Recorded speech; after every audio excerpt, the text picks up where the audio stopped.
민주당이 내년 지방선거에서 기초의원과 기초단체장 정당공천제를 폐지하기로 잠정 결정했습니다.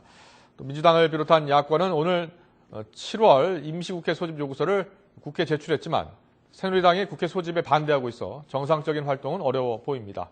국회 취재기자 연결합니다. 김연아 기자. 네, 국회 나와 있습니다. 네, 조금 전 들어온 소식부터 알아보겠습니다. 민주당이 기초선거 정당공천제를 잠정 폐지하기로 했다고요? 네, 그렇습니다. 민주당 기초자치선거 찬반검토위원회가 어제 공청회 등을 거쳐서 내년 6월 치러지는 기초의원과 기초단체장에서는 정당 공천을 하지 않기로 결정했습니다. 민주당은 찬반검토위원회 안을 토대로 향후 최고위원회나 전당원 투표 등의 의결 절차를 걸쳐 최종 확정할 예정입니다. 민주당은 앞서 기초자치선거 찬반검토위에 관련 결정을 일임했기 때문에 최고위에서도 확정될 가능성이 높은 상황입니다. 그리고 야권이 오늘 7월 국회 소집 요구서를 국회에 제출했죠?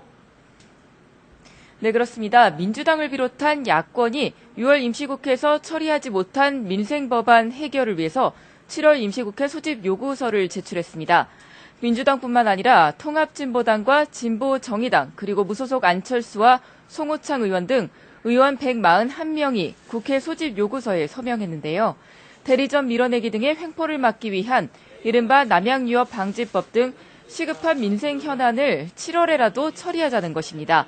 이와 관련해 새누리당은 6월 국회에서 주요 법안은 대부분 통과됐고 다른 쟁점 법안은 상임위별로 의견 조율을 거쳐 다음 임시국회나 정기국회에서 처리가 가능하다며 반대 입장을 밝혔습니다. 특히 본회의장 공사가 진행 중인 7월에 굳이 본회의를 열자는 것은 국회를 정쟁의 장으로 만들려는 의도로밖에 볼 수 없다고 비판했습니다. 야권이 소집 요구서를 제출함에 따라 임시국회는 자동적으로 개회되지만 본회의는 여야가 합의해야 개최될 수 있어 실제로 국회가 가동될지는 불투명합니다. 여야는 일단 모두 이제부터 민생 현장 방문 강화를 하겠다는 방침이죠?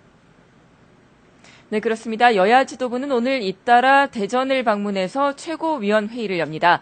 최근 대전시가 과학벨트 핵심 시설인 기초과학연구원을 거점지구 대신 엑스포공원에 설치하고 대신 해당 거점지구의 부지는 상업지구로 개발하는 정부 수정안을 받아들이기로 하면서 쟁점이 됐기 때문인데요. 이와 관련해 새누리당은 수정안을, 민주당은 원안 가결을 주장하고 있습니다.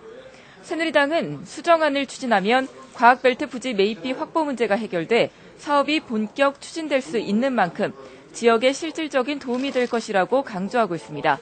또 대전이 창조 경제의 핵심 지역이 되도록 적극 지원하겠다는 약속도 거듭 확인할 예정입니다. 하지만 민주당은 과학벨트 수정을 제2의 세종시 수정 사태로 빗대며 원안 사수 의지를 분명히 하고 있습니다. 민주당 김한길 대표는 과학벨트는 박근혜 대통령의 대선 공약인데도 현 정부가 약속을 무시하고 과학벨트의 근본을 흔들 정도의 수정을 시도하고 있다고 비판했습니다. 민주당은 기초과학연구원이 빠지면 과학벨트는 껍데기만 남는 데다 과학벨트 안에 상업지구를 만들면 세종시와 충남북을 연결하는 주변도시 개발 계획도 무산된다는 주장입니다. 이런 가운데 국회 공공의료 국정조사특위는 오늘 경남 진주의료원을 현장 방문할 예정입니다. 경상남도가 폐업 이유로 내세운 적자 경영과 노조의 구조조정 회피 등과 관련해 경상남도와 병원, 노조 관계자의 의견과 환자들의 생각을 직접 확인할 예정입니다. 지금까지 국회에서 YTN 김현아입니다.